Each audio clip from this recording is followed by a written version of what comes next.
எல்லோருக்கும் வணக்கம். இந்த படத்தை பற்றி நான் சொல்கிறது ஒரு பக்கம் இருக்கட்டும். திரைப்படத்துறைக்கும் எனக்கும் எந்த சம்மந்தமும் கிடையாது. நான் எந்த இயக்குனர்கிட்டையும் போய் உதவி இயக்குனராக வேலை செஞ்சதோ இல்லை யாராவது உதவி இயக்குனர்கள் எனக்கு நண்பர்களோ அப்படிலாம் கிடையாது. சரி, அப்படிலாம் இருக்கும்போது இந்த படத்தை எப்படி செய்யணும்னு உங்களுக்கு தோணுச்சு அப்படின்னு கேட்டிங்கன்னா, பேசிக்கலாக நான் வந்து ஒரு சர்வைவர்னு தான் எனக்கு ஆங்கிலத்தில் சொல்ல தெரியுது, தமிழில் எப்படின்னு தெரியல. அதாவது எந்த ஒரு சூழ்நிலையிலும் தளராமல் அந்த இடத்துலேருந்து மேலே வர்றது அப்படின்றது எனக்கு பழகி போன ஒன்று. இந்த 55 வயசில் இது வரை கிட்டத்தட்ட பார்த்திங்கன்னா ஒரு 8 பிஸ்னஸ் ஆரம்பித்து க்ளோஸ் பண்ணியிருக்கேன். சரிங்களா? ஒரு 2வது பிஸ்னஸ் க்ளோஸ் ஆனவுடனே எல்லோரும் மூடி வச்சு வீட்டுக்கு போயிடுவாங்க. இதுவரை 8 பிஸ்னஸ் பண்ணி க்ளோஸ் பண்ணியிருக்கேன்னு வச்சிங்களேன். கொரோனாவில் க்ளோஸ் பண்ணது 8வது பிஸ்னஸ். அந்த நேரத்தில் ஒரு நண்பர் மூலமாக ஒரு ப்ரொடியூசர் வந்து அவர் பொண்ணை ஹீரோயினாக போட்டு படம் எடுக்கணும்னு சொல்லி கேட்டார்.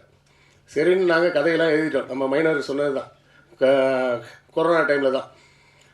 கதையெல்லாம் எழுதி முடித்த நேரத்தில் ஒரு சில பிரச்சனைகளின் காரணமாக அந்த ப்ரொடியூசர் வந்து நான் வரலன்ட்டார். அப்போது யாரை வச்சு எடுக்கலாம் அப்படின்னு யோசித்தோம். ஒன்று எடுத்தால் நயன்தாரா வச்சு எடுப்போம், இல்லைனா யாருமே வேணாம் விடு அப்படின்னு சொல்லி தான் முடிவு பண்ணி இந்த இடத்துக்கு இப்படி யாருடைய முகத்தையும் காட்டாமல் எடுக்கலாம் அப்படின்னா அதுவே ஒரு புதுமையாக இருக்குமே அப்படின்னு சொல்லி மாற்றினோம். சரி, இயக்குனராக நீங்கள் வந்துட்டீங்க அப்படின்றதுலாம் ஓகே. எப்படி வந்தீங்க அப்படின்னா, கிட்டத்தட்ட நம்ம மகாபாரதத்தில் வர ஏகலைவன் மாதிரி தான். ஆனால் எந்த துரோணாச்சாரியாரும் என்கிட்ட வந்து கட்டை விரலாம் கேட்க முடியாது. நான் எங்கள் தலைவரே சொல்லியிருக்கார், கட்டை விரலை கேட்டால் பட்டை உரியும் அப்படின்னு. அது ஒரு பக்கம் இருந்தாலும் இருக்கக்கூடிய அந்த துரோணர்களின் எண்ணிக்கை ரொம்ப ஜாஸ்தி. என் கை விரல் மட்டும் பத்தாது, கால் விரலையும் கட் பண்ணி கொடுக்கணும். அதுவும் பத்தாதுன்னா உமாவதிட்ட கடன் வாங்கி வேறு கட் பண்ணி கொடுக்கணும். அவ்வளோ பேர்கிட்டேருந்து எடுத்துருக்குறோம். எத்தனை பேர் கவனிச்சிங்கன்னு தெரில. முந்தான முடிச்சின்னு ஒரு படம், பாக்யராஜ் சாரோட படம். அந்த படத்தோட ஹீரோவாக அவர் தான் நடிச்சிருப்பார். எல்லா படத்துலையும் பார்த்திங்கன்னா ஒவ்வொரு கேரக்டருக்கும் ஒரு பேர் வச்சுருப்பாங்க. அந்த காலத்தில் இதை யாரும் கவனிக்கவே விட்டுட்டாங்கன்னு தான் நினைக்கிறேன். முந்தான முடிச்சு படத்தில் வந்த பாக்யராஜ் சாரோட கேரக்டரோட பேர் யாராச்சும் சொல்ல முடியுமா?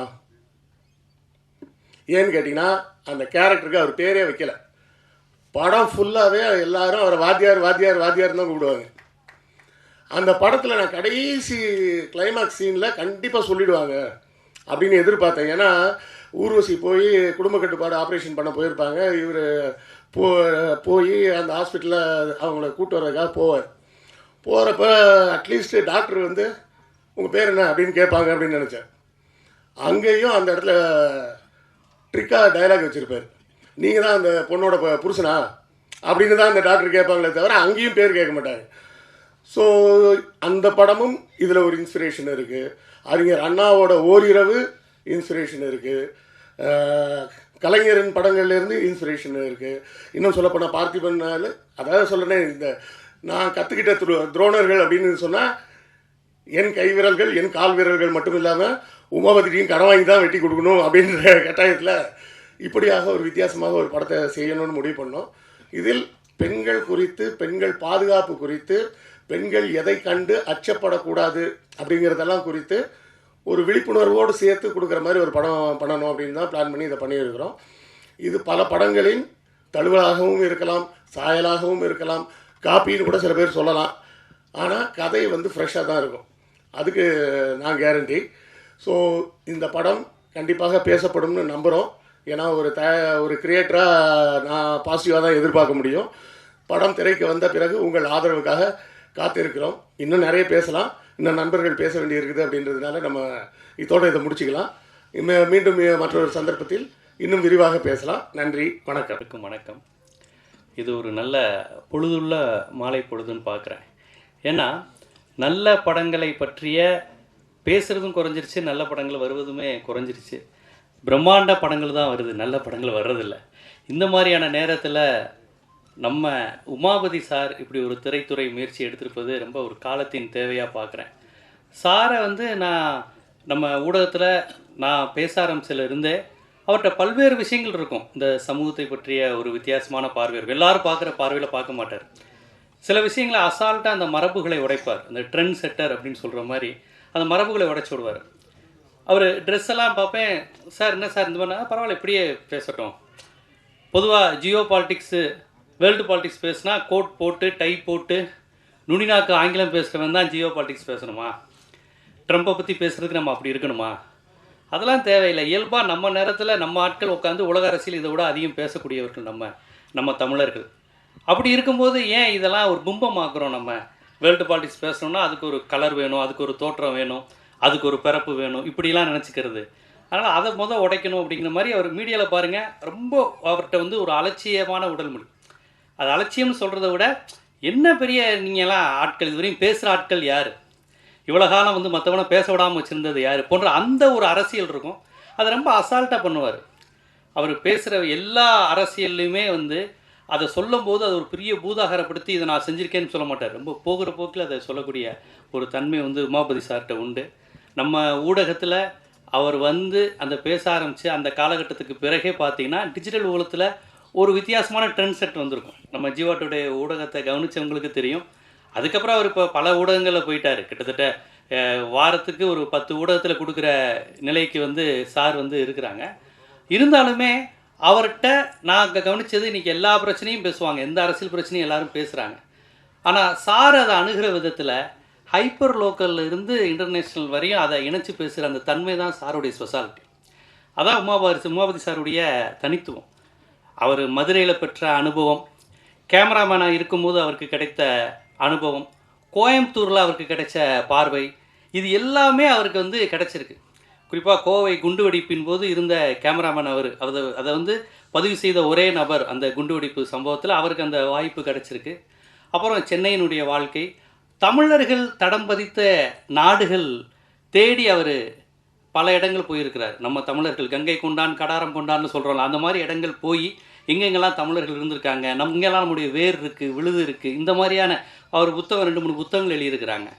இந்த மாதிரியான அவர் வந்து அதுதான் சொல்கிறேனே, அவர் வந்து இந்த பன்முகத்தன்மை உண்டு. ஒரு பகுப்பாய்வாளர், ஒரு பத்திரிகையாளர், ஒரு ஊடகவியலாளருக்கு என்னென்ன மாதிரியான குணங்கள் வேணும், கூறுகள் இருக்கணுங்கிறதுக்கு உமாபதி சார் வந்து இன்றைய இளம் தலைமுறைக்கு வந்து ஒரு முன்னுதாரணம். அது பெரிய விஷயம். இவ்வளவு நாலேஜ் உள்ள ஒருவர், இவ்வளவு அனுபவங்கள் பெற்ற ஒரு ஆளுமை திரைத்துறைக்கு நுழைவது, இயக்குனராக இருப்பது, தயாரிப்பாளராக இருப்பது தமிழ் சினிமாவுக்கு நல்லது. ஏன்னா இன்றைக்கி வந்து அந்த மாதிரி படைப்பாளிகள் வருவதில்லை. ரொம்ப வேதனையாக இருக்குது. ஒரு கதையுடன், திரைக்கதையுடன், நேட்டிவிட்டியுடன், ஒரு சமூக அக்கறையுடன். சமூக அக்கறைங்கிறது சமூகத்தை பற்றி உனக்கு எதாவது தெரிஞ்சால் தானே வரும். இந்த சாதி அமைப்பை பற்றியோ, குடும்ப அமைப்பு பற்றியோ, ஆணாதிக்கத்தை பற்றியோ உனக்கு எதாவது தெரிஞ்சிருந்தால் தானே அதை பற்றி பாசிட்டிவாகவோ நெகட்டிவாகவோ படம் எடுப்பேன். இன்றைக்கி அது எதுவுமே தெரியாமல் தானே படம் எடுக்கிற. கொரியன் படத்தை பார்த்துட்டும் அமெரிக்கன் படத்தை பார்த்தும் டெக்னாலஜிங்கிற கான்செப்டில் தான் எடுக்கிறதுனால தான் பிரம்மாண்டமான படங்கள் விழுந்துருது. பார்க்குறவனுக்கும் அரசியல் உணர்வு இல்லை, சமூக உணர்வு இல்லை, எடுக்கிறவனுக்கும் இல்லைன்னா என்னாகும்? நம்ம சமூகம் என்னாகும்? திரைப்படங்கள் இப்படியே போய்கிட்டு இருந்தா. இந்த நிலையில் உமாபதி சார் மாதிரி நம்ம மண் சார்ந்து எடுக்கக்கூடியவர், உலக அரசியல் பார்வையுடையவர், சமூகத்தின் மீது அக்கறை கொண்ட இவரை போன்ற ஆளுமைகள் திரைப்படம் எடுப்பதை நான் உண்மையில் வரவேற்க தகுந்த விஷயமாக பார்க்குறேன். அவருடைய வெற்றியை என்னுடைய வெற்றியாக நான் மனசார நினைக்கிறேன். இது நம்முடைய வெற்றி, தமிழ் சமூகத்தின் வெற்றியாக பார்க்குறேன். தமிழ் திரைப்பட வரலாற்றின் மிக முக்கிய ஆளுமைகளை நீங்கள் பட்டியலிட்டால் நிச்சயமாக அதில் நம்முடைய பாக்கியராஜ் அவர்களை தவிர்த்துவிட்டு பட்டியலிடவே முடியாது. ஸோ அவர் இந்த மேடையில் இருக்கின்ற பொழுது அவரை நான் முதலில் அவருக்கு என்னுடைய வணக்கத்தை சொல்லி தொடங்குறது தான் மரியாதையாக இருக்கும். ஸோ பாக்கியராஜ் சார் அவர்களுக்கும் மேடையில் இருக்கக்கூடிய அத்துணை ஆளுமைகளுக்கும், மேடையின் முன்னால் அமர்ந்திருக்கக்கூடிய தோழர்கள், குறிப்பாக ஊடகத்துறை நண்பர்கள், யூடியூப் நண்பர்கள் அனைவருக்கும் என்னுடைய இனிய மாலை வணக்கம். ஸோ உமாபதி சாரை பற்றி எல்லாரும் பேசினாங்க. எம்ஜிஆருக்கு அப்புறம் தொப்பியால் பிரபலமானவர்கள் அவரும் ஒருத்தர் நினைக்கிறேன். ஸோ வந்து எங்கள் ஆஃபீஸில், சாரி சார் ரொம்ப கலவைக்கலாம் சொல்கிறேன், எங்கள் ஆஃபீஸில் எங்கள் ஸ்டாஃப் வந்து டக்குனு உங்கள் பேரை மாற்றினா, சார் அந்த தொப்பிக்காரரை கூப்பிடுங்க சார், அவர் தான் இதை சூப்பராக பேசுவாங்க சார் அப்படிம்பாங்க. ஸோ அந்த அளவிற்கு பலவற்றையும் பேசக்கூடியவர். ஸோ இன்றைக்கு அவர் தயாரிப்பாளராக அவதாரம் எடுத்திருப்பது அப்படிங்கிறது எங்களுக்கு ரொம்ப மகிழ்ச்சி. ஏன்னா நாங்களே அந்த இடத்துல நிற்கிற மாதிரி ஒரு சக ஊடகவியலாளனாக நான் ஒவ்வொருத்தரும் வெற்றி பெற்ற மாதிரி எங்களுக்கு ஒரு மகிழ்ச்சி. அதே மாதிரி நண்பர் இயக்குனர் கிருஷ்ணவேல் அவர்கள் ஸோ கருஞ்சட்டையோடு வந்திருக்கிறார். நான் அதுக்குள்ளே அப்புறமா வர்றேன். அதுக்கு முன்பாக நான் 2 பேரை பாராட்டணும்னா கதாநாயகனையும் கதாநாயகியும். நீங்கள் ஒரு படத்தில் கதாநாயகனும் கதாநாயகியும் சம்பளம் ஊதியத்தை எல்லாம் தாண்டி அவங்க விரும்பும்போது அவர்களுக்கான வெளிச்சம், அவர்களுக்கான அடையாளம், அவர்களுக்கான கைத்தட்டு, அவங்க முகம் வெளியில் தெரியணும்.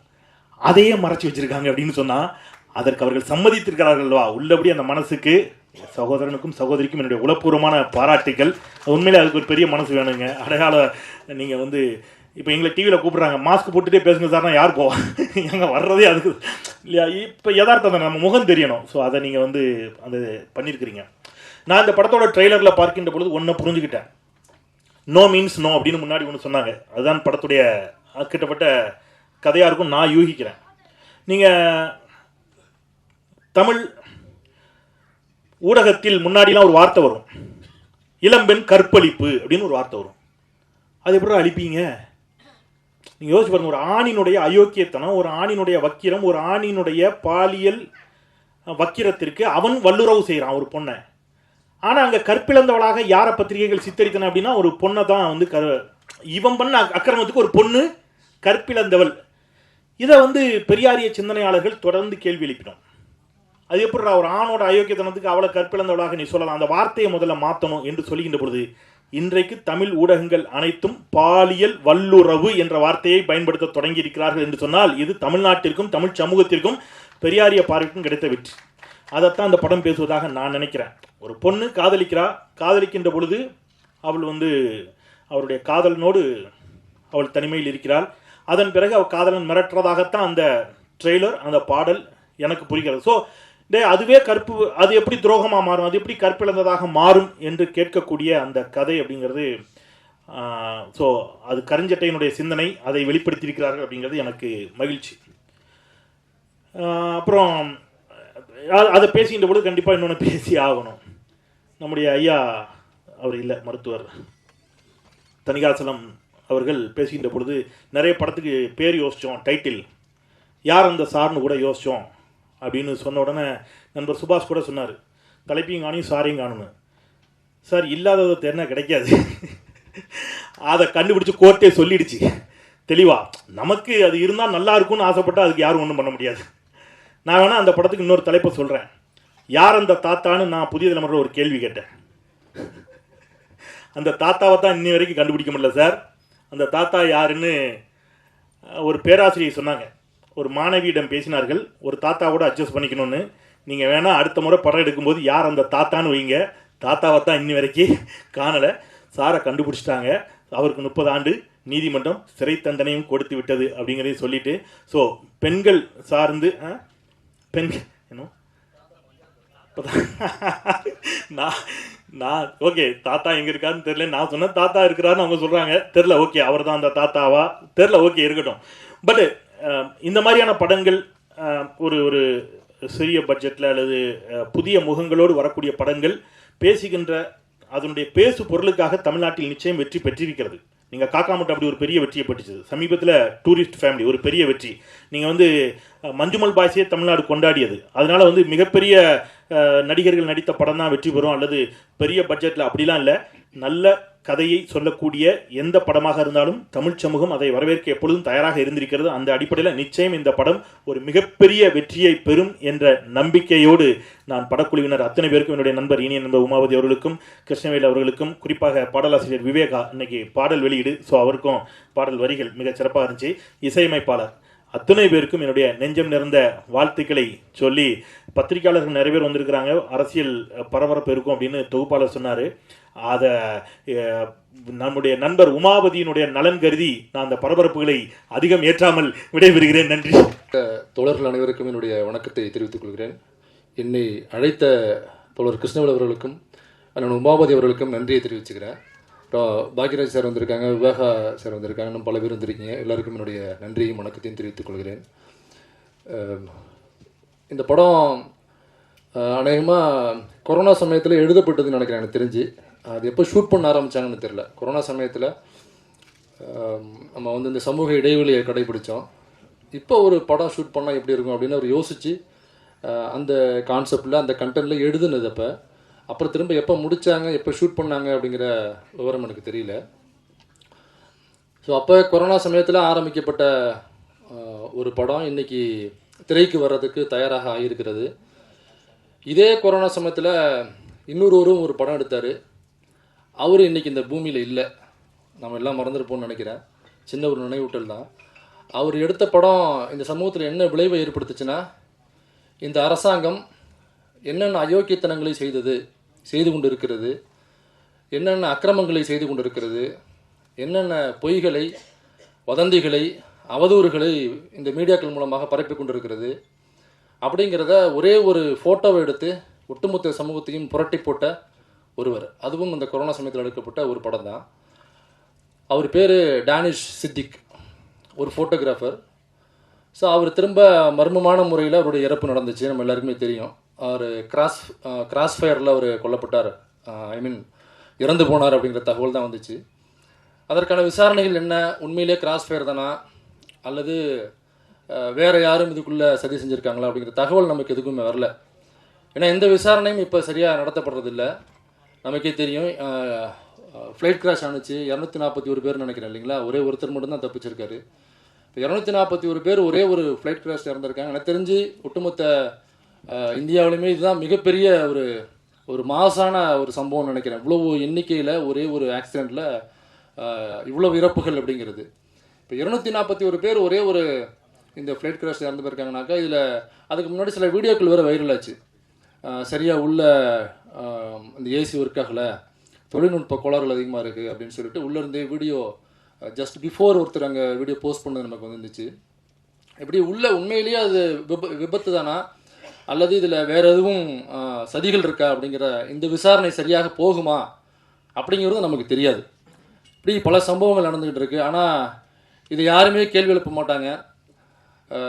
நல்லா நடிக்கிறாங்க அப்படின்னாக்கா திரும்ப திரும்ப நிறைய வாய்ப்புகள் கொடுக்கலாம், அதிகமான சம்பளங்கள் அவங்க பெறலாம். அதை தாண்டி நல்லா நடிக்கிறாங்க அப்படிங்கிறதுக்காக நாட்டை தூக்கி கையில் கொடுக்க முடியாதுல்ல. ஸோ அப்படி நாட்டை ஆள வேண்டும் அப்படின்னு ஆசைப்படுறாங்கனாக்கா இதெல்லாம் அவங்க கேள்வி கேட்கணும். இதையெல்லாம் கேள்வி கேட்காம நான் நல்லா டான்ஸ் ஆடுவேன், நான் நல்லா நடிப்பேன், அதனால் நாட்டை என் கையில் கொடுங்க அப்படின்னா பாக்யராஜ் சார் எப்போவே சிஎம் ஆயிருப்பார்ல இல்லைங்களா?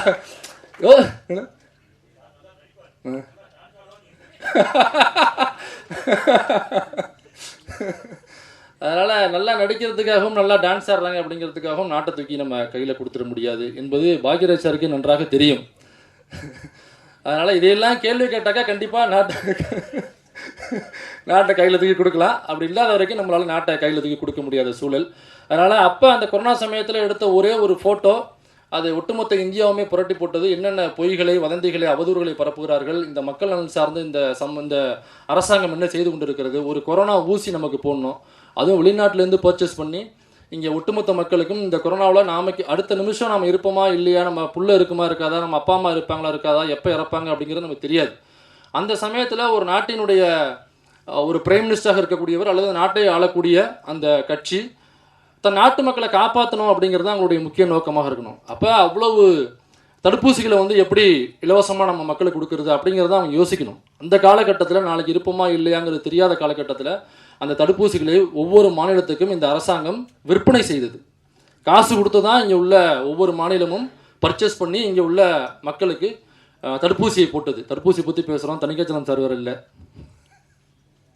அதனால் இவ்வளோ விஷயங்கள் இருக்குது. இதெல்லாம் கேள்வி கேட்காம 36,000 கோடி ரூபாய் இந்த கொரோனா சமயத்தில் மக்களுக்கு நலத்திட்டங்கள் செய்யணும், மக்களை காப்பாற்றணும் அப்படின்னு சொல்லி பிஎம் கேர்னு போட்டு 36,000 கோடி ரூபாய் வசூல் பண்ணாங்க. மக்களுடைய காசு. ஒருத்தனுக்கும் வருமானம் இல்லை, ஒருத்தனுக்கும் பிஸ்னஸ் கிடையாது, எல்லாம் வீட்டுக்குள்ளே தான் உட்காந்துருக்கோம். நம்ம போய் வெளியில் அந்த டயத்தில் ஏதாவது அரிசியை வாங்கிட்டு வந்தால் தான் நமக்கு உணவு, இல்லைனாக்கா அன்றைக்கி முழுக்க நம்ம பட்டி தான் கிடக்கணும். அன்றைக்கி ஃபுல்லாக லாக்டவுன் இருந்துச்சு. அந்த சமயத்தில் பையில் இருந்ததெல்லாம் நம்ம போட்டு 36,000 கோடி இந்த அரசு கேட்குதுன்னு நம்ம கொடுத்தோம். அந்த 36,000 கோடியை வச்சு ஒட்டுமொத்த இந்தியாவுக்குமே 2 டோஸ் நமக்கு கொரோனா ஊசி போட்டுருக்கலாம். ஆனால் இந்த அரசாங்கம் அந்த 36,000 கோடி என்ன செய்தது, யாருக்கு கொடுத்துச்சு, நம்ம யாருமே சிந்திக்கலை. ஸோ அவர் எடுத்த டேனிஷ் சித்திக் எடுத்த ஒரு ஃபோட்டோ இந்த சமூகத்தை எப்படி புரட்டி போட்டுச்சோ கொரோனா பீரியடில், அப்படியே கொரோனா சமயத்தில் எழுதப்பட்ட இந்த கதை கண்டிப்பாக சமூகத்தில் ஏதோ ஒரு கேள்வியாவது எழுப்பும் அப்படின்னு நான் நம்புகிறேன். கரெக்டாக கனெக்ட் பண்ணதில் ஒரு கதையை கொண்டாந்து. அதனால் இந்த படம் வெற்றி பெற வாழ்த்துக்கள்.